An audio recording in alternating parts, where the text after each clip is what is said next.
ini saya sudah bisa merasakan.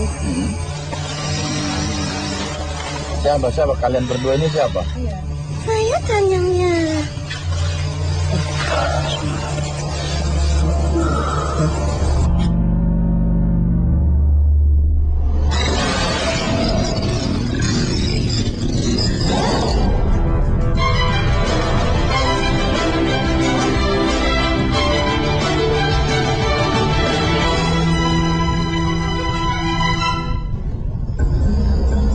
Sebuah reruntuhan bangunan di Desa Banguntapan, Bantul, Yogyakarta diduga pernah menjadi tempat menyimpan benda pusaka.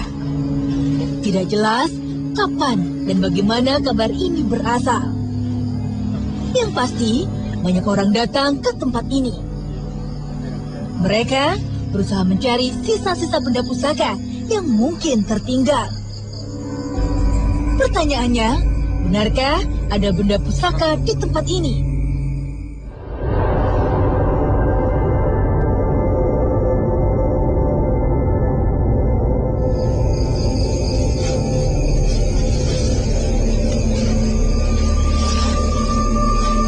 Ada sebuah bangunan tua yang terletak di Desa Karangsari-Wetan, Yogyakarta.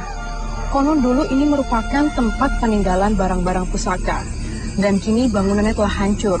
Namun masih banyak meninggalkan misteri. Selamat malam, Pak. Bisa diceritakan, Pak, dulu ini bangunan berbentuk apa, Pak? Bangunan ini berbentuk seperti surau. Peninggalan Sinuwun Banguntapa. Sinuwun Banguntapa itu sebelumnya memang niatnya tempat mana yang bisa untuk ditempati untuk keraton. Di tempat sini sangat angker. Saya pun pernah lihat sendiri. Seperti apa sosok yang Bapak lihat? Orangnya tinggi, pohon kelapa itu tinggi sekali, itu ada dua.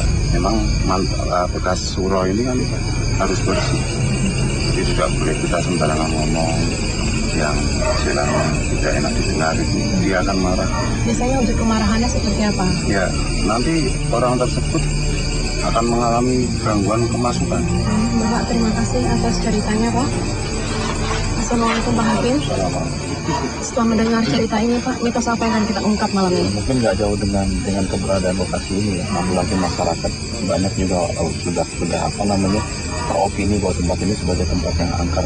Selain juga saya tertarik dengan adanya sebuah cerita dari pemilik lahan ini bahwa tempat ini karena dulunya sebagai gudang pusaka dijadikan para pemburu pusaka untuk mencoba menarik pusaka-pusaka yang tersimpan. Mungkin nanti akan banyak bercerita tentang benda-benda pusaka. Mungkin kita akan mencoba untuk meneliti atau merasakan posisi-posisi di mana energi-energi itu berada.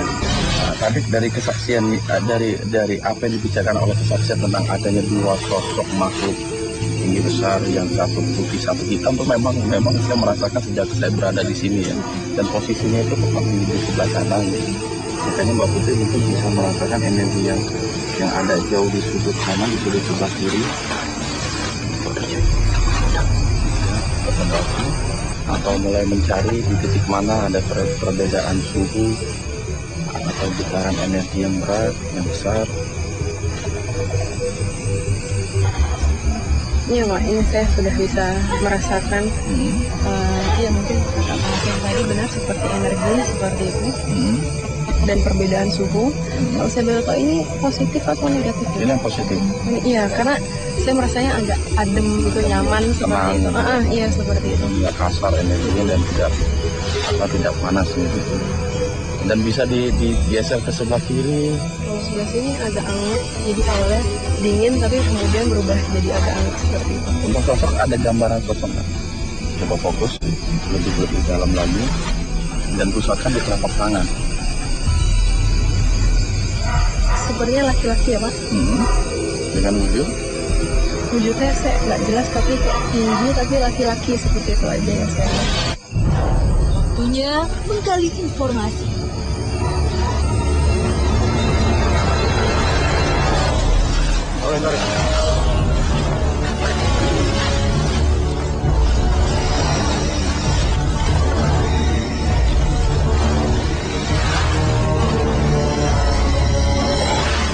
Tak disangka, ada mediator lain kerasukan.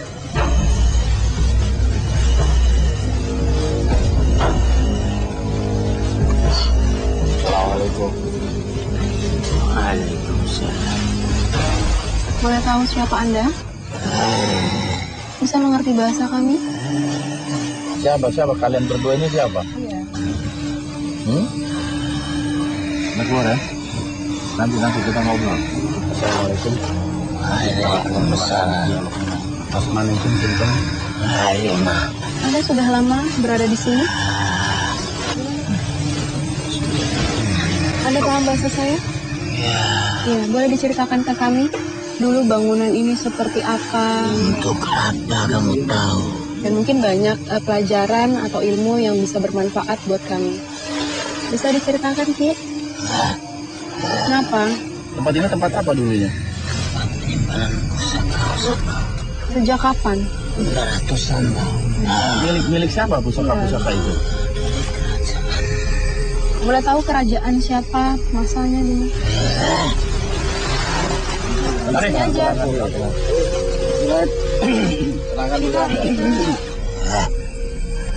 Tapi betul bahwa pusaka puasa itu memiliki kekuatan-kekuatan tertentu sehingga disimpan dalam satu tempat. Itu bentuk pusakanya itu seperti apa sih? Ada yang berwujud domba, ada juga yang berwujud keris. Apa masih ada pusakanya sampai saat ini? Ya, Ya. Apa mungkin ada orang-orang yang mencoba untuk mengambil seperti itu?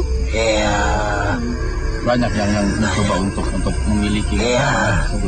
Sebenarnya mereka itu datang ke sini tuh bagaimana caranya bisa tahu tempat ini? Apa ada bisikan atau semacam itu?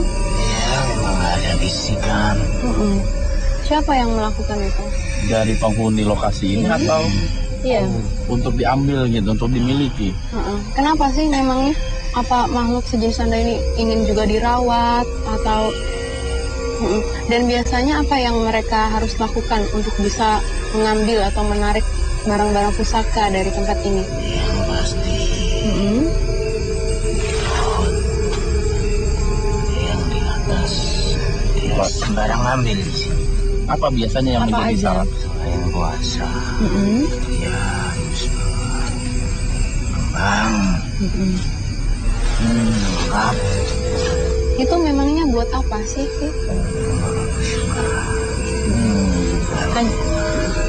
Hanya sekedar kesukaan seperti itu ya? Bukan untuk dimakan atau untuk... Kalau pakai minyak wangi nggak bisa? bisa. Bisa ya. Menyan gitu. Ya, Berarti memang bangsa Anda itu suka wangi-wangian. Kemudian setelah ada orang yang memberikan kembang dan mereka berpuasa, apa mereka bisa mengambil barang pusaka di sini? Tergantung apa?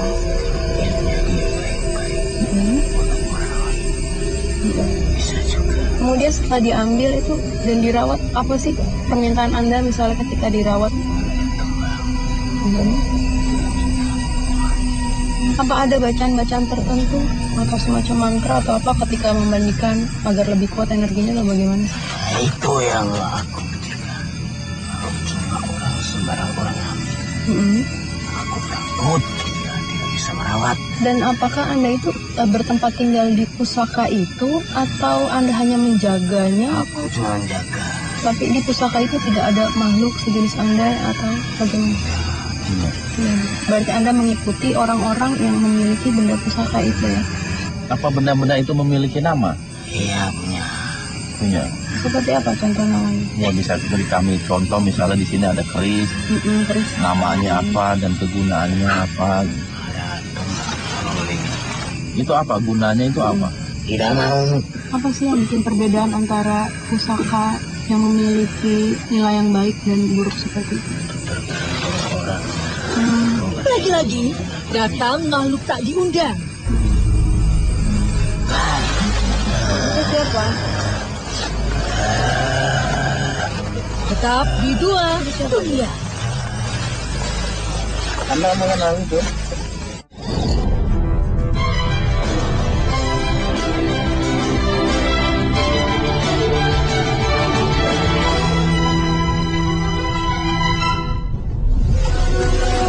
Kami dikejutkan oleh makhluk yang datang menyambar. Itu siapa? Siapa dia? Kenapa tiba-tiba dia masuk? Kita keluar ya. Ya. Berapa lama Anda jadi pengikutnya? Sudah lama, Mas. Anda ini sosoknya tuh seperti apa ya? Saya Danyangnya. Memiliki nama? Saya Danyang Sumi. Kalau Dayang Sumi sendiri di sini itu ngapain? Saya tadinya bersih-bersih. Kan banyak pusakanya, Mas. Dan Anda ini ada yang menyuruh untuk bersih-bersih atau memang kemauan Anda sendiri? Ya saya kan ada yang nyuruh, Mas. Siapa? Ya raja saya kok. Boleh tahu siapa? Gak usah aja. Apa masih sampai sekarang Anda membersihkan pusaka itu atau? Mbaknya itu kesini apa ke Mbak? Iya, kita cuma mau tahu tempat ini katanya dulu tempat peninggalan barang-barang pusaka, apakah benar? Dan kami ingin mengetahui informasi di sini agar mungkin ada ilmu yang bisa kita ambil di sini. Gudang senjata atau bangunan pusaka ini dibangun oleh siapa? Tadi Anda bilang ada sosok raja yang menyuruh Anda itu kan? Iya. Kerajaan apa gitu maksudnya? Itu di sana itu loh, Mas. Nama tempatnya apa biar kami bisa paham yang dimaksud gitu. Itu Gua Siluman itu loh, Mas. Jadi tempat ini ada kaitannya dengan Gua Siluman. Iya. Berarti lokasi ini dibangun oleh siapa? Apa sama dengan orang yang sama yang ngebangun Gua Siluman? Iya. Kalau boleh tahu siapa? Gak usah. Kenapa emang? Kenapa memangnya? Saya Kasih kan ini cuma Danyang. boleh saya sebutkan di masa siapa? Anda cuma iya atau tidak? Ya. Pada dinasti HB kedua? Iya. Ini kalau tadi bersih-bersih di tempat ini, bangunan itu memang benar ya? Wujudnya seperti surau atau? Ya kerajaan. Itu kan ada tempat penyimpanannya itu loh, Mas. Untuk penyimpanan pusaka-pusakanya Doro itu loh. Oh, saya paham. Artinya begini, bangunan ini adalah salah satu bangunan yang berada di areal kawasan kerajaan, begitu? Iya. Jadi ini nggak berdiri sendiri, tetapi ada bangunan-bangunan yang lain yang mungkin saat ini sudah hilang. Iya. Dan tersisa hanya ini, terus Gua Siluman gitu. Iya, Dulunya itu nyatu. semua pada rusak semua. Itu apa sih yang menyebabkan kerusakan itu? Ya orang-orang yang nggak tahu kalau itu peninggalan. Saya juga pernah mendengar di sini ada gangguan-gangguan gitu ya, masyarakat dan bahkan katanya itu apa benar atau? Ya orang dulu itu tahu, tapi sekarang udah pada lupa, Mbak. Jadi tradisi itu sudah mulai ditinggalkan. Iya, makanya kan kami sering jalan-jalan. Kalau jalan-jalan apa yang Anda lakukan? Hanya untuk senang-senang Cuma atau, lihat-lihat. atau niat mengganggu? Enggak. Mewujudkan diri juga, jadi hadapan orang. Anda sendiri wujudnya apa sih? Saya kan putri, Mas. Emang betul pusaka-pusaka yang tercipta di sini memiliki khasiat atau kegunaan tertentu? Iya. Terus ketika seseorang memiliki pusaka tersebut dan menyalahgunakan, apa yang terjadi? Nanti orang itu bisa sakit, bisa gila. Udah dulu ya. Makasih ya. Tak lama, mediator sadar.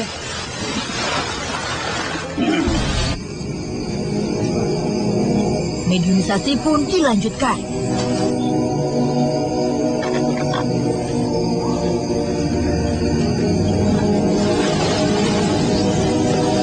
Mampu ke situ, Pak. Assalamualaikum.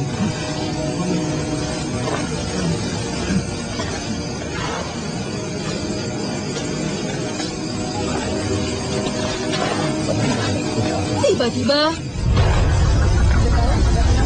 apa yang terjadi? Tetap di Dua Dunia.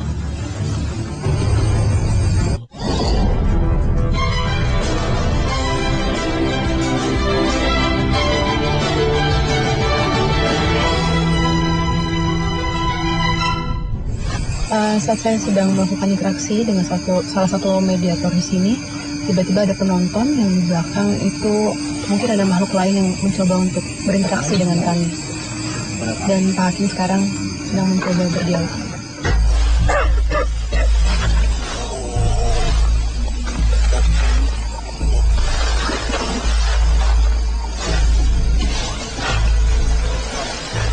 Ada ingin Anda sampaikan?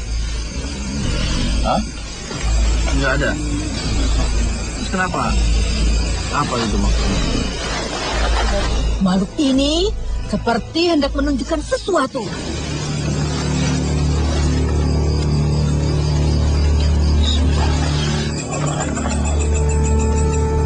Cahaya.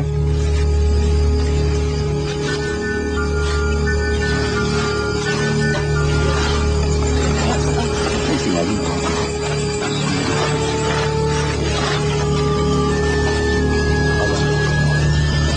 Kenapa Anda yang menempati tempat ini? Iya. Di benda yang saya pegang ini? Iya.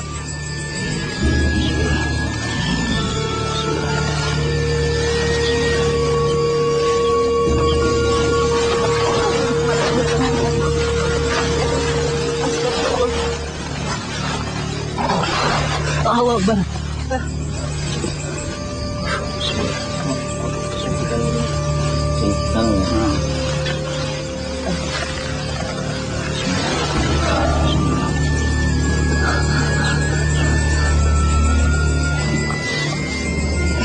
Ternyata ada benda gaib di tempat ini. Tadi ketika kita mengadakan mediasi yang ketiga, tiba-tiba makhluk yang sama masuk ke dalam orang yang berbeda gitu, dan selalu mengarah ke pohon ini. Dan saya tertarik untuk mengikuti gerak dia. Ternyata memang ada cahaya-cahaya warna kecoklat-coklatan tadi yang saya lihat di kegelapan malam, tepat berada di atas tanah. Kemudian saya ambil dan ternyata ada sebuah batu di dalamnya. Maksud ini apa? Iya, tadi ada mediator apa namanya yang kemasukan lagi, makhluk yang sama tapi dalam dua tubuh yang berbeda. Saya penasaran, saya ikuti dia gitu, ternyata dia menunjuki sebuah batu gitu. Ini sebenarnya bisa diceritakan? Ya, ini milik siapa dan maksudnya apa kok tiba-tiba ada proses seperti itu gitu.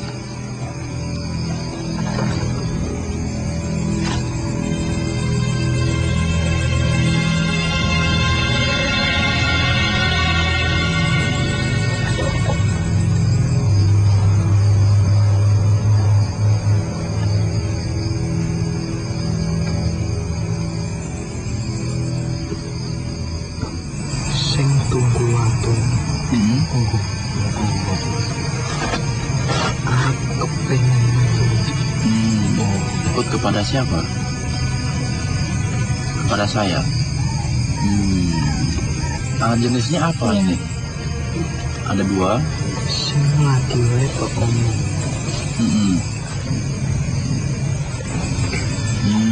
Sing ireng gede dhuwur. Mbak tahu banyak orang yang datang ke sini buat nyari pusaka? Ya. Tahu. Itu gimana Mbak? Menurut Mbak? Tunggu. Berarti maksudnya harus kembali ke niatnya.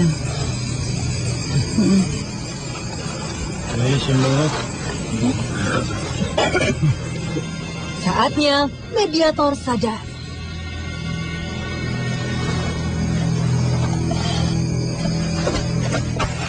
Pak Hakim, hikmah apa yang dapat kita ambil? Yang pertama sih tentang pengungkapan tempat ini sebagai penyimpanan benda-benda pusaka dari beberapa mediator memang menunjukkan hal tersebut ya, bahkan menjadi sentral, menjadi banyak benda-benda pusaka tersimpan di sini. Cuman memang ada hikmah dari dialog-dialog kita pada malam hari ini, bahwasanya Allah Subhanahu wa Ta'ala telah memberikan kepada kita itu berbagai macam keajaiban-keajaiban gitu loh, yang dilakukan oleh makhluk ciptaannya dari sebangsa jin. Dan jin itu yang banyak menempati benda-benda pusaka gitu, yang mana benda-benda itu banyak disalahgunakan oleh para manusia. Dan bagaimana Islam sendiri memandang ketika orang mencari benda pusaka, walaupun itu misalnya niatnya untuk kebaikan, apakah bisa menjadi musyrik atau bagaimana? Iya, ini merupakan sebuah kontroversi dalam Islam atau dalam tubuh umat Islam sendiri. Kalau secara Islam, secara aturan dan sunnah tepat, itu sesuatu yang sangat dilarang. Karena apa? Karena tidak akan membawa manfaat gitu, bahwa benda-benda yang kita pegang bersifat jimat, isim segala macam itu kata Rasulullah SAW tidak akan mendatangkan manfaat atau kemudorotan selama keimanan kita kuat kepada Allah. Apalagi ketika proses-proses pengambilan pusaka, penarikan pusaka itu banyak tata cara yang di luar dari ajaran Islam, seperti harus menyiapkan kembang, menyan dan lain sebagainya sebagai upeti atau pemberian kepada benda-benda yang akan kita angkat. Dan ini sangat tipis sekali dengan kemusyrikan gitu. Jangan sampai ketika kita memegang suatu benda pusaka, keyakinan kita kepada Allah sebagai pemberi rizki, sebagai pemberi keselamatan, pemberi kesembuhan hilang dalam diri kita karena kita memiliki benda-benda yang bertuah tadi. Ini sangat berbahaya. Baik, terima kasih Pak Hakim. Semoga bermanfaat.